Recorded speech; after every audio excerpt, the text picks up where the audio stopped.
కూర్చో ప్రసాద్ ఆపే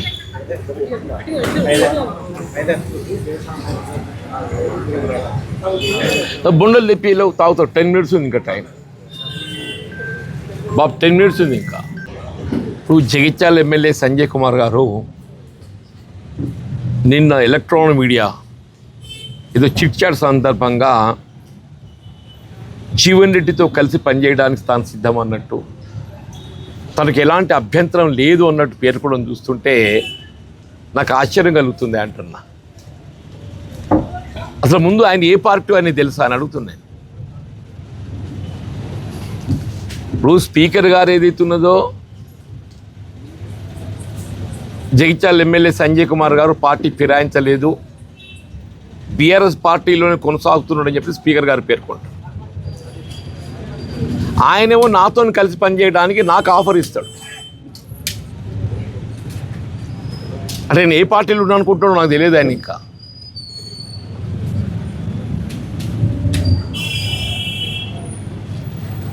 లేకుంటే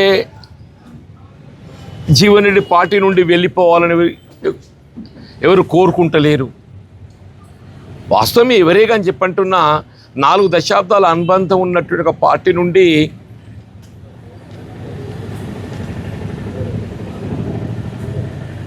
విడిపోవాలని ఎవరు కూడా కోరుకోరు. 4 దశాబ్దాల అనుబంధం పార్టీతో నాకు. కానీ వీళ్ళు ఈ పరిస్థితి ఉత్పన్నం కావడానికి కారకులు ఎవరు అని చెప్పంటున్నాను నేను. ఇప్పుడు ఆయన ఆఫర్తోనే తెలిసేస్తుంది ఆయన ఆలోచన, ఆయన ఎక్కడున్నాడు ఆయన సంగతి. ఆయన ఆఫర్తోనే ఆయన నాకు ఆఫర్ ఇస్తున్నాడు కలిసి పనిచేయడానికి. ఆయన ఏ పార్టీ ఎక్కడున్నాడో ఆయనకే తెలియదు. స్పీకర్ గారేమో ఆయనే బీఆర్ఎస్ పార్టీలోనే కొనసాగుతున్నాడు, పార్టీ ఫిరాయించలేదంటాడు. ఆయన నాకు ఆఫర్ ఇస్తాడు కలిసి పనిచేయడానికి తాను సిద్ధం అన్నట్టు, తనకు అభ్యంతరం లేదన్నట్టు అని చెప్పి అంటాడు. అంటే వాస్తవంగా ఏదైతున్నదో ఆయన ముందస్తు పేర్కొన్నది ఏంటి, వాళ్ళ నియోజకవర్గ అభివృద్ధి లక్ష్యంగా ముఖ్యమంత్రి గారితో పనిచేయడానికి తాను ఏదైతుందో సిద్ధంగా ఉన్నా, ముఖ్యమంత్రి గారితో కలిసి పనిచేయడానికి నేను ముందు పోతున్నా అని చెప్పాను. సరే, అభివృద్ధి కొరకు ముఖ్యమంత్రి గారితో కలిసి పనిచేయటం ఎవరైనా పని చేయాల్సిందే. డెమోక్రటిక్ సెటప్ లోపల ఏదైతుందో అధికార పార్టీ ఎవరున్నా కానీ ఒక ఎంపికైనట్టు ఒక శాసనసభ్యుడు తన ప్రాంతం నియోజకవర్గ అభివృద్ధి కొరకు ఏదైతుందో ప్రభుత్వంతో కలిసి పనిచేయడం అంటే సమస్యలు ప్రభుత్వం దృష్టి తీసుకుపోవడం సహజం. అది ఇవాళ ముఖ్యమంత్రి గారితో కలిసి పనిచేయడం అని చెప్పారంటే కాంగ్రెస్ పార్టీ అంతర్గత వ్యవహారాలలో జోక్యం చేసుకోవటమా? ఇప్పుడు నీ లక్ష్యం ఏదైతుందో నియోజకవర్గ అభివృద్ధి కొరకు ముఖ్యమంత్రి గారితో కలిసి పనిచేస్తున్నా అని చెప్పని పేర్కొన్నావు. All right.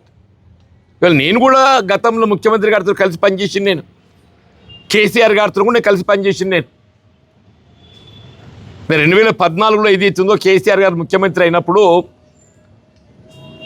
నేను then I was elected MLA Congress party. మంత్రి గారితో కలిసి పనిచేస్తా అభివృద్ధి కొరకు అని చెప్పని పేర్కొంటూ కాంగ్రెస్ పార్టీ అంతర్గత వ్యవహారాలలో జోక్యం చేసుకోవటం, నామినేటెడ్ పోస్టుల్లో జోక్యం చేసుకోవటం, కాంగ్రెస్ పార్టీ కార్యకర్తలు లభించాల్సినటువంటి యొక్క హక్కులను కాజేసే ప్రయత్నం చేయటం. నేను కలిసి పనిచేస్తా, అరే నీ అవ నువ్వే దీనికి అంతటి కారకుడు నువ్వే నాయన అంటున్నా.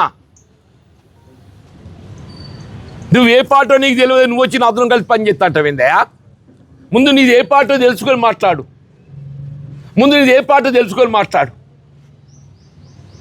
నీ పార్టీ తెలియదు నీకు, నాతో కలిసి పనిచేస్తాడంట. లేక జీవన్ రెడ్డి గారు పార్టీ విడాలి అని ఎవరు కోరుకోరు. ఎందుకు కోరుకుంటారే? ఎవరు కోరుకోరు అని చెప్పంటారు. నేను కూడా కోరుకోను. వాళ్ళు నిజంగానే పార్టీ వీడేట పరిస్థితి ఏర్పడటం నాకెంత బాధాకరం అని చెప్పంటాం. 4 దశాబ్దాల అనుబంధాన్ని తెంచుకోవటం మామూలు విషయం కాదు కదనే. ఎంత సఫకేషన్ ఉంటే, ఎంత హ్యూమిలియేషన్ ఉంటే మరి అటువంటి నిర్ణయం తీసుకునేటువంటి ఒక ఆలోచన వస్తుంది. మళ్ళీ ఏదో శ్రీరంగ నీతులు చెప్పినట్టు మాట్లాడితే ఆశ్చర్యం కలుగుతుందని చెప్పంటాను నేను తీసుకోపోయే నిర్ణయం ఏదున్నా కానీ రాజ్యాంగం బద్ధంగా ఉంటుంది. తీసుకోపోయే నిర్ణయం ఏదున్నా కానీ ఏదైతే ఉందో రాజ్యాంగం బద్ధంగా ఉంటుంది. రాజ్యాంగాన్ని అతిక్రమించేలాగా ఉండదు. మా మిత్రులాగా ఏదైతుందో రాజ్యాంగాన్ని అతిక్రమించేలాగా ఉండదు. నేను ఏ నిర్ణయం తీసుకున్నా కానీ నాకు నీతులు చెప్తున్నా. నేను కలిసి పనిచేస్తా జీవన్ రెడ్డితోని ఒరియవ నువ్వు ఎక్కడ నీది ఏ పార్టీ, నీ కథ ఏంది? మరి ఆయన ఏ పార్టీ అనుకుంటాడు నాకు తెలియదు. నేనైతే ఇంతవరకు అయితే కాంగ్రెస్లో ఉన్నానే. ఇంతవరకు అయితే కాంగ్రెస్లో ఉన్నా, ఉండాలని కూడా కోరుకుంటున్నా. మరి బంధం దేవుడు ఎవరేం చేయాలి? బంధం దేవుడు ఎవరేం చేయాలి అంటున్నా. ఎవడో వచ్చి ఇంట్లో చిచ్చు పెడితే ఏం చేయాలి? కానీ మా దగ్గర ఒకటి ఉన్నది శాస్త్రం. ఇంట్లో ఉడుగుని వస్తే ఏం చేస్తారే? ఇంట్లో ఉడుగుని వస్తే ఏం చేస్తారు అంటున్నా నేను. ఇప్పుడు ఉడుగులే కజిది వచ్చే, ఆయన ఉడుగుతో సంసారం చేయాలని కోరుకుంటుండా? ఉడుగుతో కలిసి ప్రయాణం చేయాలని కోరుకుంటుండా ఆయన?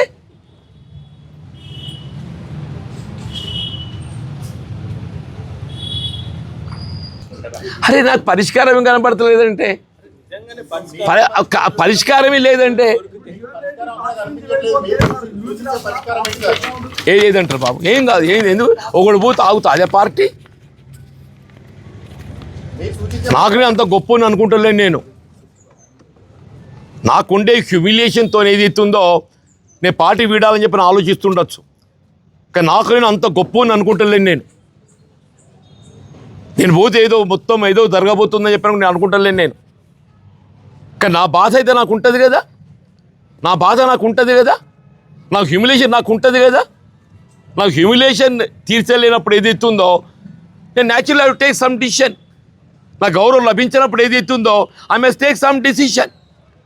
దాని ప్రభావం ఏ మేరకు ఉంటుంది అనేది time will decide, time will show. దాని ప్రభావం ఏ మేరకు ఉంటుంది అనేది టైం విల్ షో. అరే పరిష్కారం లేదే అంటే నువ్వు చెప్పేముందో ఈ ఉన్న 10 మందిని వెళ్ళగొట్టాలి ఇడికెళ్ళి. ఇప్పుడు ఎవరైతే పార్టీ ఫిరాయించిండ్రు అనేటువంటి ఒక ఆరోపణ ఎదుర్కొంటున్న 10 మంది ఎమ్మెల్యేలు ఉన్నారు కదా, వాళ్ళని కాంగ్రెస్ పార్టీకి దూరం చేయాలి. అంతే కదా మరి. అప్పుడే కాంగ్రెస్ పార్టీ ఏదైతుందో బలోపేతమైంది. ఇవాళ ఈ పార్టీ ఫిరాయింపు ఎదుర్కొంటున్నటువంటి ఒక 10 మంది ఎమ్మెల్యేలు ఉన్నారు కదా, ఆ 10 మంది ఎమ్మెల్యేలను అభివృద్ధి కొరకు ముఖ్యమంత్రి గారితో కలిసి పనిచేయమనండి. అభివృద్ధి కొరకు ముఖ్యమంత్రి గారితో కలిసి పనిచేయమని చెప్పండి వాళ్ళను. కాంగ్రెస్ పార్టీ అంతర్గత వ్యవహారాలలో వాళ్ళు జోక్యం చేసుకోవద్దు. నాకు దోచిన ఒక పరిష్కార మార్గం అదొకటి కనబడుతుంది. మరి మీరేమైనా సలహాలు సూచనలు ఇంకా మీకు ఇంకేమైనా దొరికితే చెప్పండి.